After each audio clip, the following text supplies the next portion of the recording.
Hi, this is Deena Thomson, author of Fallen Poppies, and this is Chapter 41. Chapter 41. Gone were the old days when a baby was born in its parents' home. Erica, Constance's new daughter, was born in a hospital while her father and the rest of the family lingered anxiously in a waiting room. Joanna sat with Pauline playing cards. Chad stayed home with the children. They had just purchased a nice cottage by the lake, close to Chad's parents, and he was busy setting up the house for them. JoBeth sat with Alan, lounging and idly talking. George sat quietly alone, biting his nails, worrying about Constance and the baby. Little Patrick played with toy cars solemnly by his father's feet. No one noticed the storm moving toward them. No one saw the dark-haired Inferno charging forward, followed by her young companion. "Well, well," Mara Joy announced, standing with hands on her hips. She was dressed in a blood-red dress that accentuated her curvy figure. A black mink coat was draped casually over her shoulders. She inhaled from the cigarette in her hand. "Is this a private party, or can any family member join?" she queried rather smugly. Alan Michael slouched beside her. When she began to speak, he straightened his shoulders. She was such a woman of substance. Every time he was near her, he felt empowered. "Mara Joy!" JoBeth stood up, smiled, and went to her daughter. She hugged her, kissing her cool cheek. "I'm so glad you are here. You too, Mikey." Joanna and Pauline put down their cards as they both looked at Mara Joy and Alan Michael. Joanna hadn't seen Mara Joy since that eventful day 7 years before. She hadn't changed much. She was still beautiful, if not a little older looking, and very distinguished. By the looks of her attire, Mara Joy was doing extremely well for herself. Unconsciously, Joanna looked down at her simple dress. She couldn't help but feel dowdy in front of the glamorous Mara Joy. Ashamed of herself for feeling this way, still, after all these years, she sat up straight. This envy she had for her sister had to stop. It was the reason the two had torn their family apart for the last 7 years, and more. She wasn't going to have it anymore, especially when they were all here for Constance and her new baby. Joanna could feel Mara Joy glaring at her and looked her straight in the eyes. She had forgotten how striking blue they were and shivered involuntarily. "Well, look who is here, Alan Michael," Mara Joy said, eyes blazing with hate. "If it isn't our traitor sister come back from the dead." Alan Michael began to laugh like a weasel. Mara Joy cracked him up. The things she would come up with. Joanna stood up, her hands clutched tightly to her side. "Mara Joy," she said, "it's good to see you." "Huh!" She turned away. "Where's my husband?" She swung venomously back around to Joanna. "I mean, ex-husband, since you stole him from me." Joanna pulled back as though she had been physically struck. It was plain to see by Mara Joy's reaction that 7 years hadn't dampened her resentment. "That will be enough." Alan stood up, standing defensively between his two daughters, feeling the charged bitterness between them. "We are here for Constance. You two will have to settle your differences another time and place. It won't be here while I am waiting for my grandchild to be born." Alan was red with fury. "I won't have this wonderful day ruined by the two of you and this continually senseless bickering." "Mama!" Mara Joy wheeled to JoBeth for help, her black mink nearly falling from her shoulders. JoBeth stood firmly beside Alan. "I agree with your father. This is a day for Constance. The two of you will have to deal with each other another time. It will not be today," she said dryly. Mara Joy threw her arms into the air. "This family has gone nuts." "Come and sit with me while we wait," JoBeth said, taking her mink-clad arm.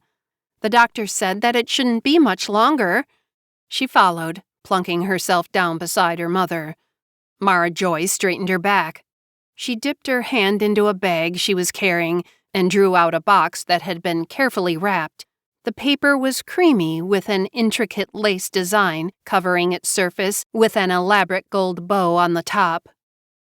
Her gaze landed on Joanna and Pauline, seated together, watching her warily. Mara Joy's lip trembled, and she plucked a pristine white handkerchief from her jet-black beaded purse. She brought it to the corner of her eye, where a single teardrop had formed. "I have always been here for Constance's family," she said softly. "Since I cannot have my own children, I have tried hard to give them all my love as if they were mine." JoBeth patted Mara Joy's knee comfortingly. "You have always been a wonderful aunt to Patrick."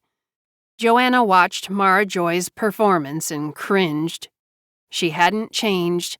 Not at all. A shiver ran up her spine as she recalled the last words Mara Joy had said to her all those years ago. Revenge. She promised to make Joanna pay.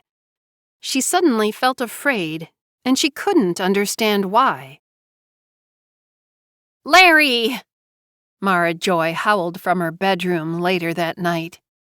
Constance had given birth to her daughter, Erica. Mara Joy had seen mother and child and deposited her gift.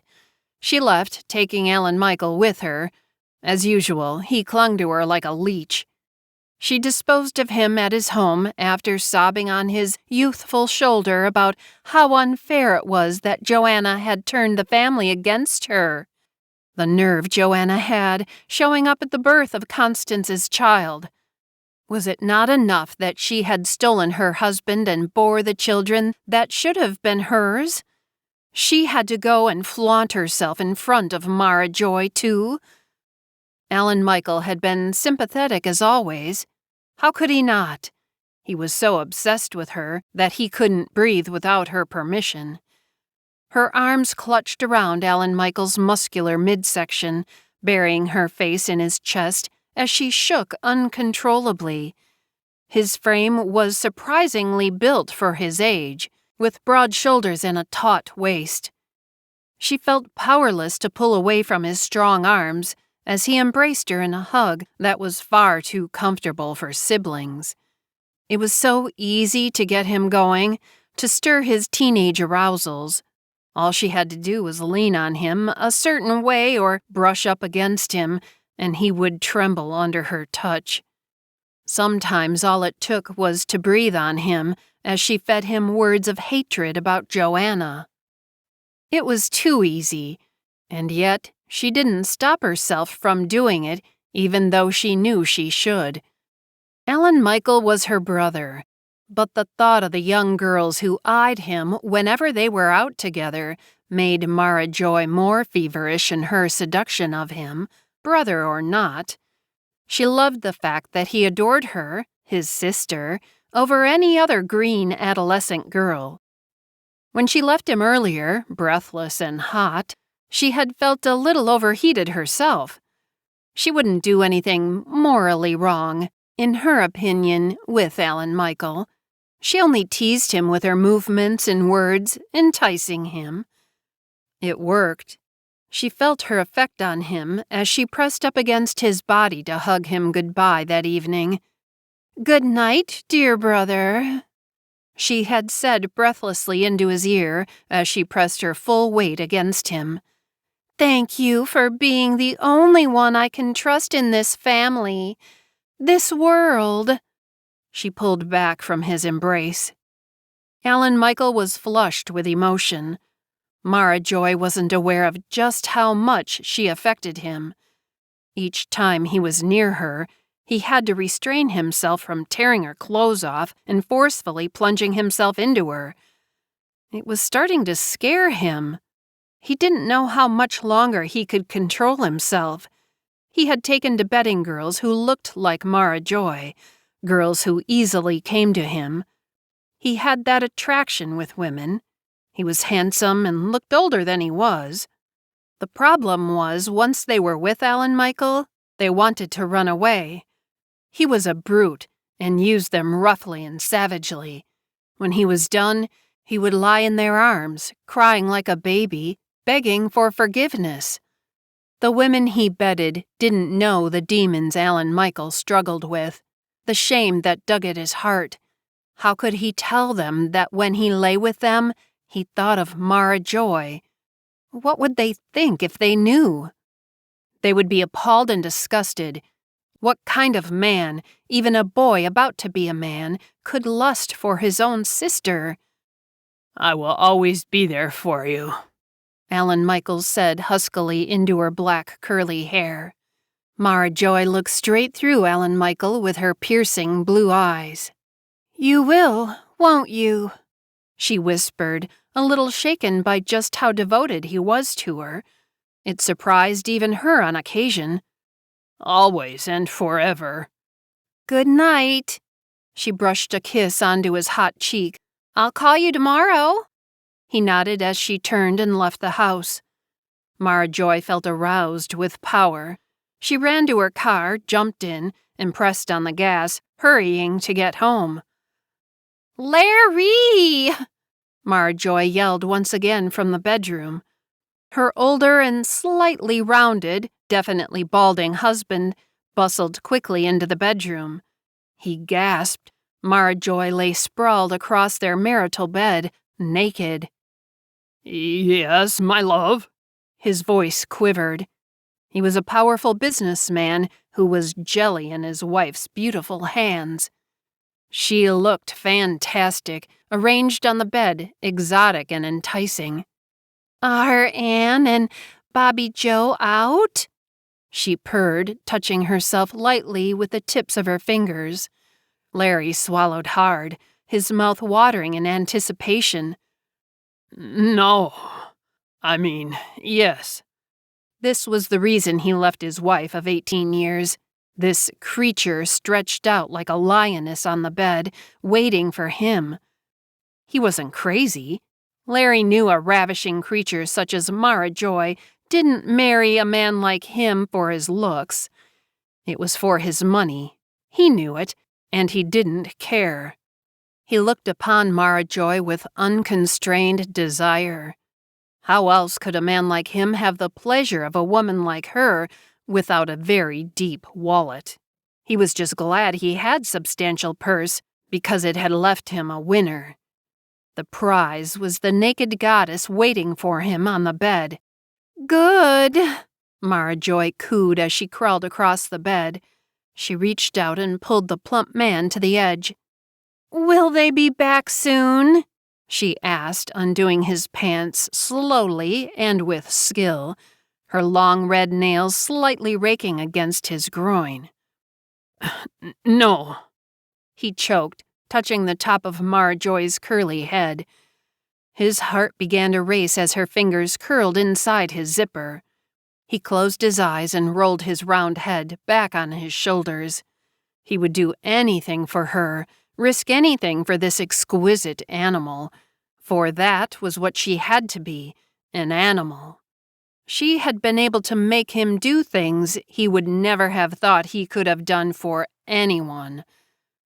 The men who worked for Larry feared him. His enemies cowered from his sight.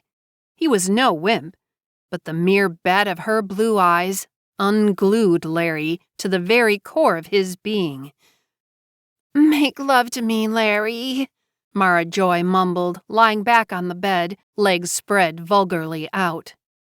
Larry pounced on her like a cat on a mouse, quickly discarding his clothing in his wake. Mar, he cried out as he grunted on top of her naked form. She wrapped her legs around his broad waist and bit into Larry's neck savagely, loving it when he called her by the nickname he gave her. "Harder, you fool!" she shrieked out. Frustrated, she wiggled out from underneath him, pushing him down on the bed, straddling him. The events of the evening had been too much for Mara Joy. The power she held over Alan Michael's young body saturated her, filling her with sexual desire that needed to be unleashed. It didn't matter with whom. That had never been an issue with her. All that mattered was that she was desired over anyone, and that those who yearned for her would do anything to have her. This had always been her aphrodisiac, and there had always been plenty of men to comply. Such men like Larry who lay withering underneath her thrashing body. Most of the time, he repulsed Mara Joy. He was fat and not very attractive, but she knew he would do anything to touch her, and that, cradled with the fact that he was one of the richest men in town, was enough for her to scream out in pure delight when she coupled with him.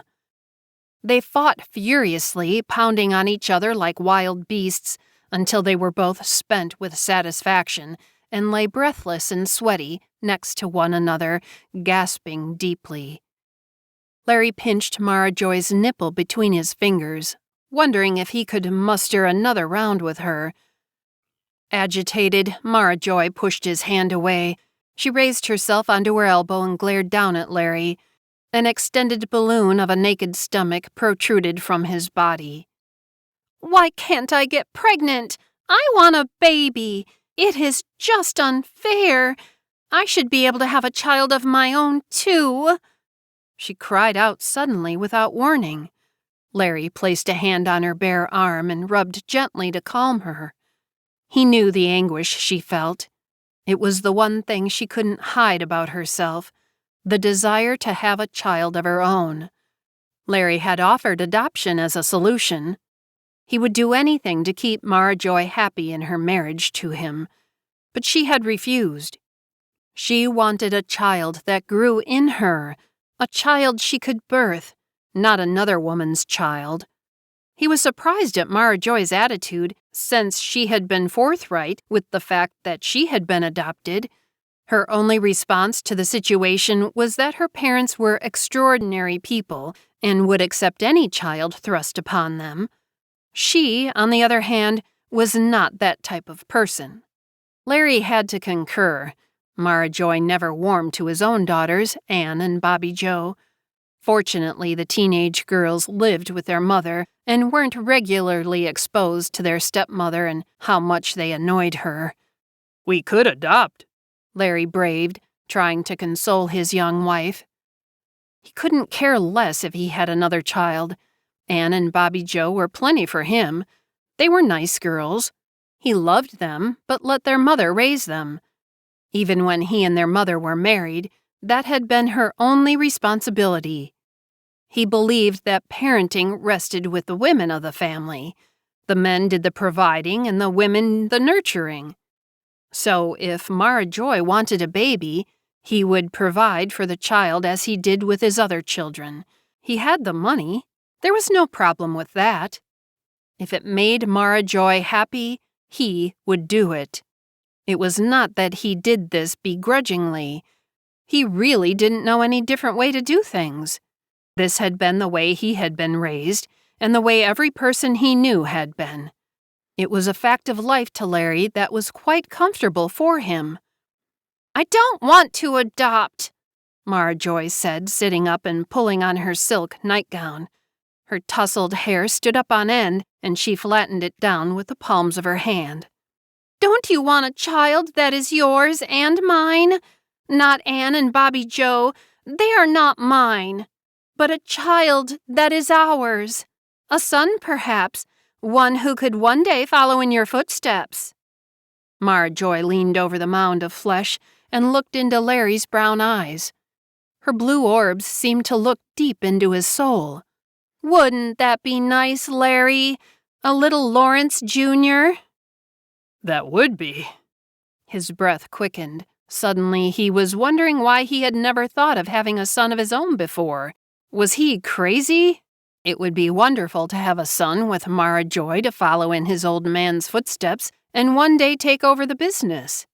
Anne and Bobby Joe were girls. He had always assumed their future husbands would join his side in business. But a son, that would be different. It would be a child of his flesh and blood, his seed, his creation with Mara Joy. His voice quivered excitedly as he uttered, "Oh, my dear, that would be absolutely wonderful." His sudden yearning for a son intensified, overwhelming him with a wave of desire only moments before he hadn't even thought of. "Well, you have connections. We have money."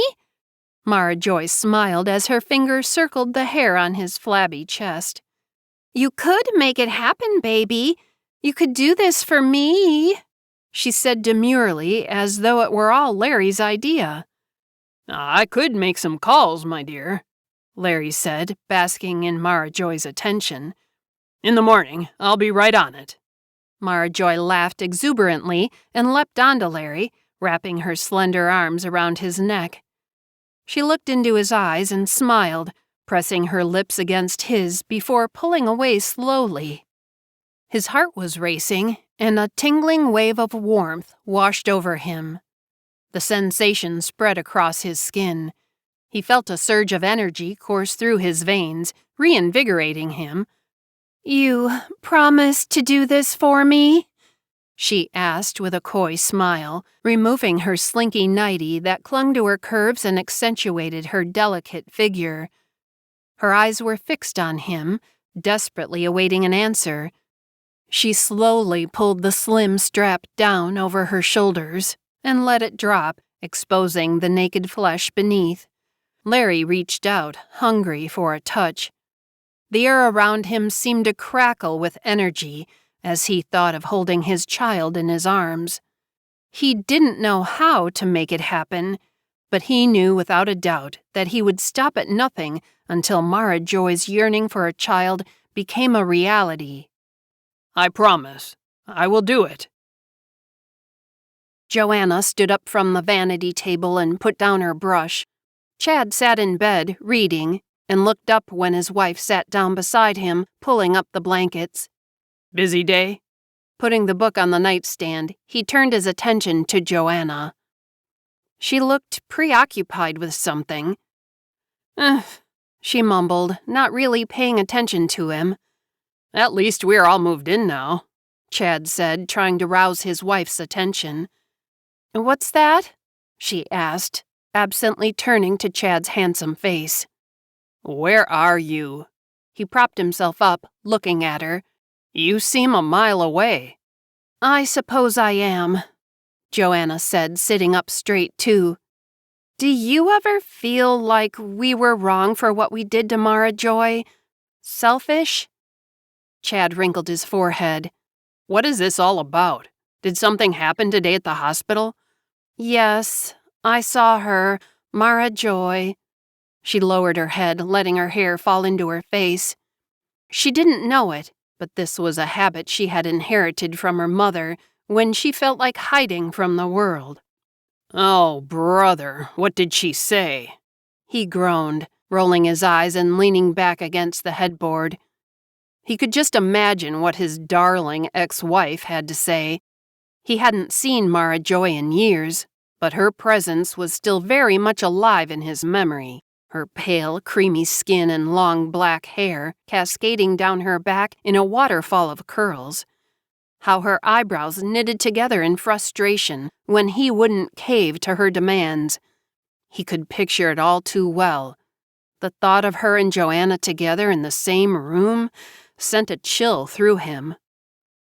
"She is definitely still bitter about everything that has happened," Joanna said, tucking her hair behind her ears.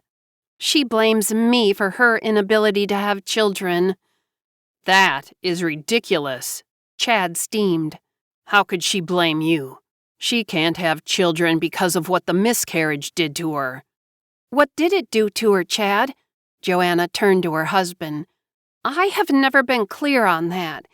How is it that she has a miscarriage and can never have children?" "Why does it matter?" he asked, feeling uncomfortable talking about it. "It just brings up the past, a past I would like to forget." "Why? Because it hurts?" she asked, grimacing. "Yes, it hurts." Chad looked at Joanna's face, turning crimson. "Why are you doing this?" "I need to know, Chad. We have never really discussed this before. We have never discussed your marriage to my sister. We ignore it like it never happened, but it did." Joanna said quietly. Her chest tightened, and an invisible weight descended upon her. She closed her eyes tightly, trying to suppress the guilt that threatened to consume her. It was there, lying dormant, and ready at any moment to come alive and possess her. She wanted to believe she was a victim, but she knew it wasn't true, not even a bit. She replayed the events in her head, how she had schemed and manipulated until Mara Joy's marriage collapsed like a house of cards. She stole her sister's husband and did it on purpose to destroy Mara Joy and her marriage. The truth was, she had done it out of spite and jealousy, and the realization lay heavy on her conscience. "Why do you need to know?" he demanded tight-lipped. "I need to feel like I am not to blame for Mara Joy's marriage ending. I need to know that there was no marriage before I entered the picture," Joanna begged. "Do you understand what I'm saying? I need to know that I didn't steal you away from her." "That is something you will never have to worry about, Joanna. I don't know how many times I have told you this." And he had. As much as Joanna pretended they didn't talk about his past marriage, it was always there, raising its ugly head in her insecurities. The insecurities she had always had when it came to Mara Joy. Chad slumped against the headboard, his forehead wrinkled with dread. He looked out the window, watching shadows stretch along the blank walls as if searching for an escape. Taking a deep breath, he turned his gaze to the ceiling and closed his eyes in surrender.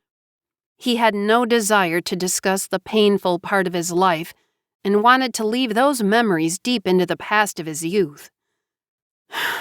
"Mara Joy and I were married in name only," he said, blocking out the images of him and Mara Joy pressed skin to skin. Their limbs entangled as her body writhed underneath his own, pushing away any notion of morality or decency in a naked frenzy of sex. "We married because she was pregnant. End of story." Chad turned away, not wanting Joanna to see more in his eyes.